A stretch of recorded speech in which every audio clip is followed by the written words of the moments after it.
नमस्कार साथियों, कैसे हैं आप सभी। उम्मीद करता हूं कि आप स्वस्थ होंगे, सुखी होंगे और प्रसन्न होंगे। श्री रामचरितमानस में आपका स्वागत है।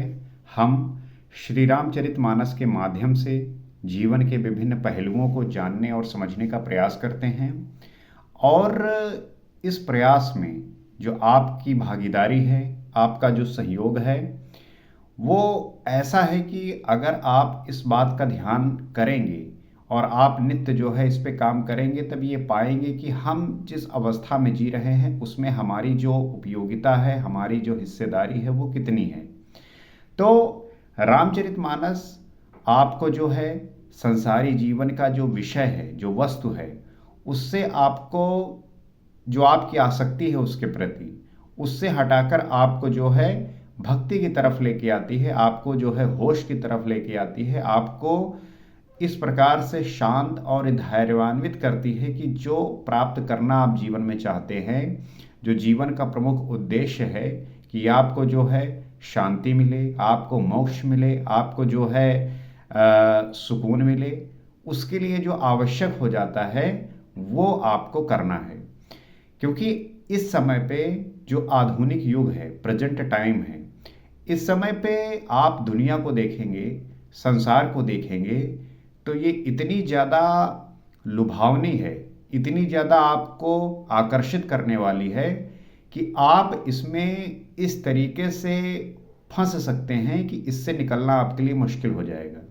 और बहुतायत लोगों के साथ ऐसा ही होता है कि वो इस माया के जाल में इस प्रकार से फंसते हैं कि फिर वो जो है उसी में फंसे रह जाते हैं। यहाँ पे फंसने का क्या मतलब है? क्या कोई व्यक्ति अगर संसारी जीवन जी रहा है तो वो गलत कर रहा है?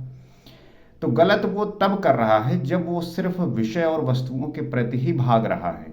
जैसे अगर उसको कोई वस्तु पसंद आई, उसकी पूर्ति के बाद वो अगले ही क्षण किसी दूसरी वस्तु के बारे में सोचने लगता है, किसी दूसरे विषय वस्तु के बारे में सोचने लगता है।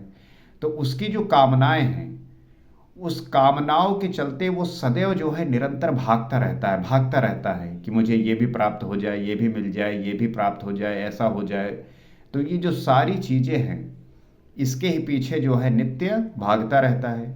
और भागते भागते जो है एक दिन ऐसा आता है कि उसका जो जीवन है वो समाप्त हो जाता है, नष्ट हो जाता है। और उसको जो जीवन में वाकई में चाहिए था, मोक्ष, शांति, उसे जो है वो प्राप्त नहीं होती। और उसी के प्राप्ति के लिए वो जो है सारे साधन कर रहा होता है, सारे प्रयास करता रहता है, तरह तरह के जो है उपाय करता है। लेकिन जो शांति और सुकून उसको चाहिए, वो तो तब प्राप्त होगा जब आप भीतर से जो है इससे जो है रहित हो जाएंगे। इसके प्रति जो आपकी आसक्ति है, आपकी जो लिप्तता है, वो नष्ट हो जाएगी। आपको मैं ये नहीं कहता हूं कि आप जो है संसार छोड़ दीजिए, आप जो है विषय वस्तु को छोड़ दीजिए। मेरा कहना यह है कि आप इसी संसार में रहिए, लेकिन वैरागी होकर, एक होश में रहते हुए, ध्यानी बनकर, योगी बनकर। तात्पर्य क्या है कि आपको जो है इसी संसार में रहकर वो विषय वस्तु भी जो है प्राप्त करनी है, वस्तुओं का उपयोग भी करना है, लेकिन उसके प्रति आपकी जो लिप्तता है, आसक्ति है, जैसे होता नहीं कि भैया अब हम कहीं चाहबे करिए है कि बिना हम रह न पोबे। This is the wrong mindset. और इस माइंडसेट से ही जो है आप परेशान होते हैं, क्योंकि जब वो पूर्ण नहीं होता, क्योंकि सबसे जो दुख का विषय है वो यही है कि आपकी जो कामनाएं हैं वो पूर्ण नहीं होती, आपकी जो इच्छाएं हैं वो पूर्ण नहीं होती। तो जब इच्छा पूर्ण नहीं होती, आपने किसी चीज की कामना की, और जब वो पूर्ण नहीं होती तो वही जो है आपको दुख देती है, तकलीफ देती है। यही आपके सारे परेशानियों का और दुखों का जो है कारण है। और जो व्यक्ति इस बात को समझ जाता है, वही जो है अपने जीवन में आगे बढ़ता है, वही जो है अपने जीवन को जान पाता है, समझ पाता है। तो मैं आप सभी को जो है श्री रामचरितमानस को पढ़ने के लिए आग्रह करूंगा। क्यों? क्योंकि आपको जो है इन जो फंसे हुए, आप जिन चीज़ों में फंस चुके हैं, आप हर एक दिन सुबह निकलते हैं उस शांति की तलाश में, उस सुकून की तलाश में कि मुझे एक दिन मिलेगा, लेकिन आप जो है नित्य भाग रहे हैं और आपको जो चाहिए वो मिल नहीं रहा है। आप हमेशा उसी की चाह में भटकते रहते हैं, लेकिन वो आपको मिलता नहीं है। और उसके जो अल्टरनेटिव में चीज़ें हैं जो आपको चाहिए वो बहुत टेम्परेरी हैं। आप नशा करने लग जाते हैं, आप कुछ ऐसी चीज़ें करने लग जाते हैं जो बहुत ही क्षणिक और तुच्छ हैं, क्योंकि जिस मैं परमानेंट सुख की बात कर रहा हूँ वो प्राप्त हो जाने के बाद जो आप तुच्छ चीज़ों के पीछे भागे चले जा रहे हैं, कर रहे हैं, इससे आपका जो है मानसिक संतुलन भी खराब है। आप मानसिक स्तर पे भी नीचे हो रहे हैं, अधोगति को जा रहे हैं, और शारीरिक स्तर पे भी जो है आप अधोगति को जा रहे हैं।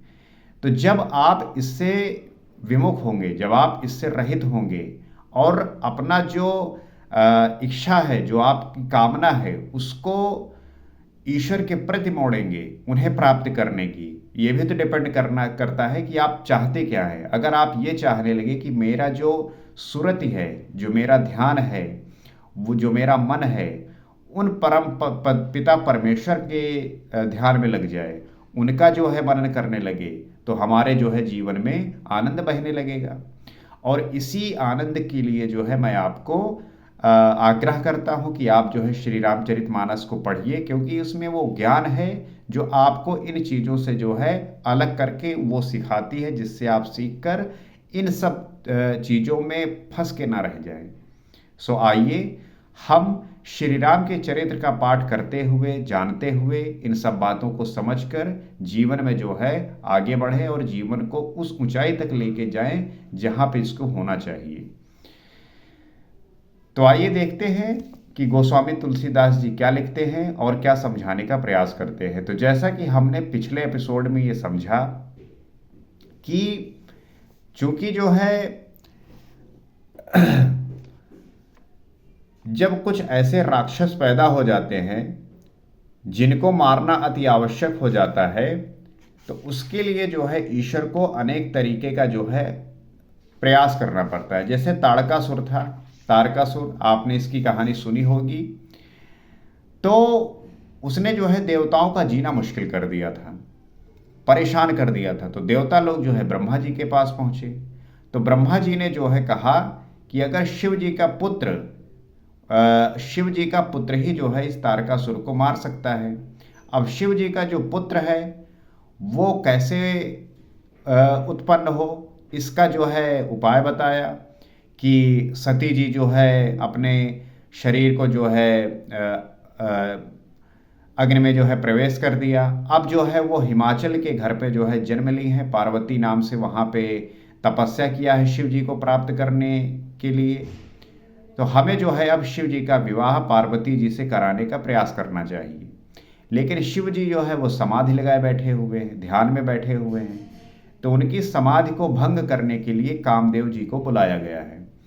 अब कामदेव जी को बुलाने के बाद कामदेव जी ये कह रहे हैं कि जिस काम के लिए मुझे बुलाया है, दरअसल वो जो है मेरे कुशल में नहीं है। तो आगे क्या कहते हैं, तदब करब मैं काज तुम्हारा, श्रुति कह परम धर्म उपकारा, परहित लाग तजय जो देही, संतत संत प्रशंस ही तेहि। तथापि मैं तुम्हारा काम तो करूंगा, क्योंकि वेद दूसरों के उपकार को परम धर्म कहते हैं।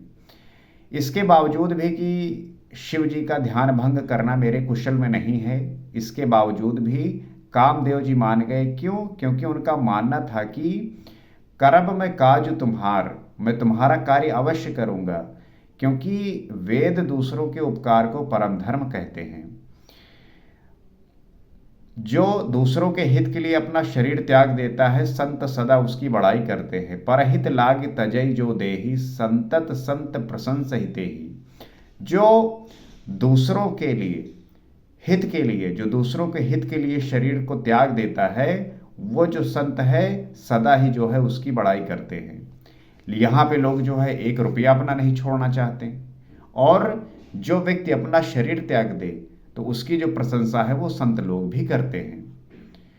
तो आज के कंपैरिजन में और संत के कंपैरिजन में यही फर्क है। एक ज्ञानी, आत्मज्ञानी, तपस्वी के जीवन का यही फर्क है। लोग हित के लिए जो है अपने शरीर का त्याग कर देते हैं। यहाँ पे लोग जो है 1 इंच जो है जमीन नहीं छोड़ना चाहते, 10 रुपए के लिए जो है मर्डर तक हो जाता है। आप इस प्रकार की बहुत सारी कहानियां सुनते होंगे। तो ये हाल है हमारे देश का। हमारे अर्थ पे रह रहे लोगों का। अस कही चले सबहि सिरुनाई, सुमन धनुष कर सहित सहाई, चलत मार अस हृदय विचारा, शिव विरोध ध्रुव मरनु हमारा। यो कह और सबको शिव नवाकर कामदेव अपने पुष्प के धनुष को हाथ में लेकर वसंत आदि सहायकों के साथ चले।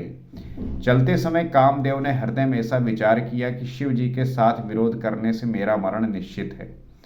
ये सोच के जो है कामदेव जी अपने पुष्प के धनुष को हाथ में लिया, वसंत आदि सहायकों को साथ में लिया।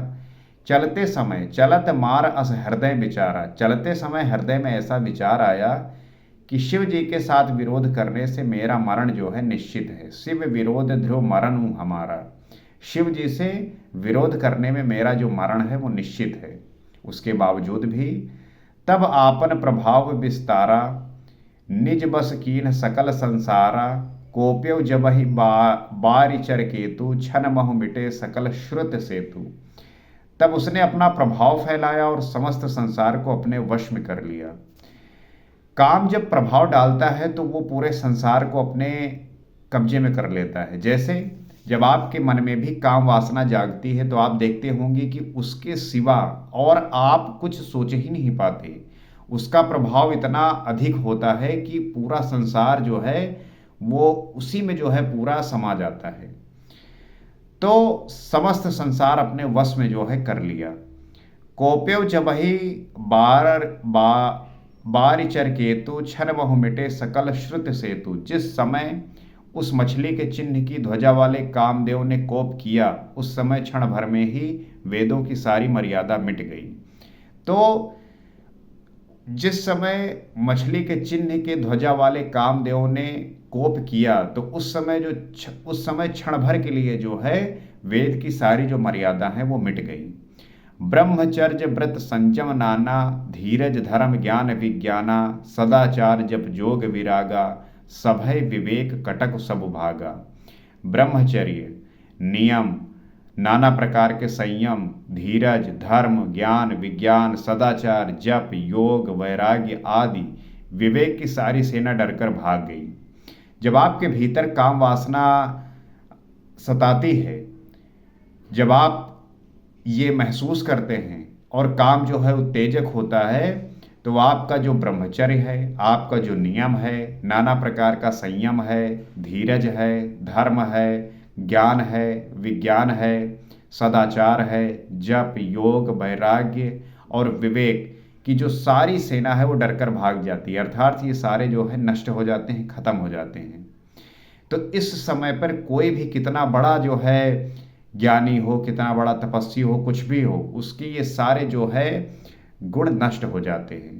ब्रह्मचर्य व्रत संयम नाना, धीरज धर्म ज्ञान विज्ञाना, सदाचार जप जोग विरागा, सभय विवेक कटक सब भागा।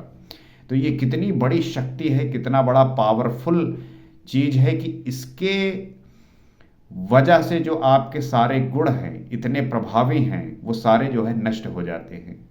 इसीलिए जो है आप देखते होंगे कि पूरी दुनिया जो है इसी के पीछे आजकल भाग रही है। आप देखेंगे कि कितनी बड़ी जो है ब्लू फिल्म इंडस्ट्री है, पॉर्न इंडस्ट्री है। आप देखेंगे लोगों के फ़ोन में जो है किस प्रकार से ये चीज़ें चल रही हैं। लोग जो है इसको कितनी गलत तरीके से यूज कर रहे हैं। इसका इन्फ्लुएंस जो है लोगों के मन में किस प्रकार से भर गया है, और इसका जो प्रभाव है, इसकी जो शक्ति है, ये आप देखते ही होंगे। तो हम ये श्री रामचरितमानस में गोस्वामी तुलसीदास जी ये सारी बातें सिखा रहे हैं, ये बता रहे हैं कि अगर आप ये बात जान जाएंगे, समझ जाएंगे और इसका आप ध्यान रखेंगे, तो जब आपके साथ भी ऐसा होगा तब उस समय पे आप जो है साक्षी भाव से इसका जो है इसको महसूस कर पाएंगे, समझ पाएंगे। जैसे कोई चीज़ जब आप जानते रहते हैं तो उसके बारे में आपको होश रहता है, और जब पता ही नहीं होता तो आप बेहोशी में कर रहे होते हैं, होए चला जा रहा है, लेकिन उसका वाकई में मतलब क्या है पता ही नहीं होता। भाग्यो विवेक सहाय सहित, सो सुभग संयुग महिमुरे, सदग्रंथ पर्वत कंदरहि, महु जायत ही अवसर दुरे, होनिहार का करतार को रखवार जग खरभर परा, दुई माथ के ही रतिनाथ जही कहु कोपि कर धनु सरु धरा। विवेक अपने सहायकों सहित भाग गया। उसके योद्धा रणभूमि से पीठ दिखा गए। मतलब विवेक जब जब काम उत्तेजक होता है, काम का आपके भीतर जन्म होता है, तो जो विवेक है वो अपने सहायकों के सहित भाग जाता है, आपकी बुद्धि नष्ट हो जाती है। उसके जो योद्धा रणभूमि से पीठ दिखा गए होते हैं, उस समय वे सब सदग्रंथ रूपी पर्वत की कंदराओं में जाके छिप जाते हैं, अर्थात ज्ञान, वैराग्य, संयम, नियम, सदाचार आदि ग्रंथों में ही लिखे रह गए। उनका आचरण छूट गया। सारे जगत में खलबली मच गई और सब कहने लगे, हे विधाता, अब क्या होने वाला है? हमारा रक्षा कौन करेगा? ऐसा दो सिर वाला कौन है जिसके लिए रति के पति कामदेव ने कोप करके हाथ में धनुष बाण उठाया है? तो जानने की आवश्यकता ये है कि जो ये काम वासना है, ये इतना प्रभावी है कि इसमें चाहे जितने आप तपस्वी हो, चाहे जितने बड़े वैरागी हो, कितना भी आपने तप किया है, कुछ भी किया हो, वो जो है एक तरीके से सब गायब ही हो जाता है उस समय। आपने जो है विश्वामित्र की कहानी सुनी ही होगी कि उनसे बड़ा जो है कौन तपस्वी हो सकता है, उनसे बड़ा जो है कौन ऋषि और मुनि हो सकते हैं। वो भी जो है इसके प्रभाव में आए और उनका जितना भी संयम, नियम, धीरज, धर्म, ज्ञान, विज्ञान, सदाचार, जप, योग, वैराग्य, विवेक, ये सब जो है नष्ट हो गया था। तो इसका प्रभाव इतना ज़्यादा है कि इससे जो है लोग बच नहीं पाते और इससे बचने का जो है नाटक करते रहते हैं। यहीं पे गलती हो जाती है। तो हमें जिस चीज़ को समझना है, उसे जानना है, उससे भागना और उसको जो है गलत तरीके से जो है इंटरप्रेट करना, ये जो है हमारे ही जो है परेशानी का कारण बन जाता है। जे सजीव जग अचरचर, नारी पुरुष अस नाम, ते निज निज मर्जाद तजी, भय सकल बस काम। जगत में स्त्री पुरुष संज्ञा वाले जितने चर अचर प्राणी थे, वे सब अपनी अपनी मर्यादा छोड़कर काम के वश हो गए। तो जब कामदेव ने अपना ऐसा प्रभाव दिखाया उस समय पर शिव जी को मोहित करने के लिए, तो जगत में जितने भी स्त्री पुरुष संज्ञा वाले जितने चर अचर प्राणी थे, वो सब अपनी अपनी मर्यादा छोड़कर काम के जो है वश हो गए। तो काम का जो है प्रभाव ये होता है। इंडिविजुअली लेवल पे जब आप ये महसूस करते होंगे, उस समय जो है अब ध्यान रखना कि होता क्या है। जब आपके भीतर भी इस प्रकार का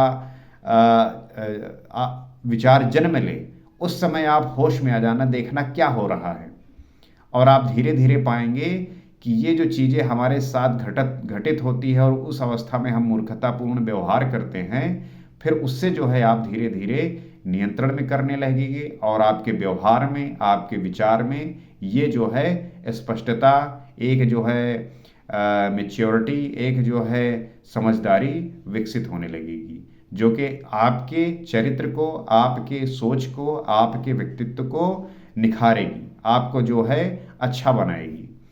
तो आशा करता हूँ कि आप जो है इन बातों को समझ पा रहे होंगे, जान पा रहे होंगे, और अध्ययन मात्र से जो है इन बातों को आप जान सकते हैं, समझ सकते हैं। आप इस चैनल से भी जुड़ सकते हैं। ये आपको वो बातें बताएगा, समझाएगा जिसकी आवश्यकता हर एक व्यक्ति को है, जो इससे अनभिज्ञ है, जो इससे अपरिचित है। तो आइए साथ में मिलकर हम उन सारी बातों को समझ पाएंगे, जान पाएंगे, राम के चरित्र का वर्णन करते हुए शिव जी को जान पाएंगे, पार्वती जी को जान पाएंगे, और हर किसी के गुणों को अपने भीतर उतार कर अपने जीवन को जो है मोक्ष, शांति और सुकून की ओर ले जाएंगे। और मेरा प्रयास यही है कि हर एक व्यक्ति जो है वो आनंद को महसूस कर सके, वो उन्नति को महसूस कर सके, संपत्ति को महसूस कर सके, समृद्धि को महसूस कर सके, जिसकी आवश्यकता इस संसार को है। तो फिलहाल आज इतना ही। अगले एपिसोड में आपसे फिर मुलाकात होगी। सीताराम।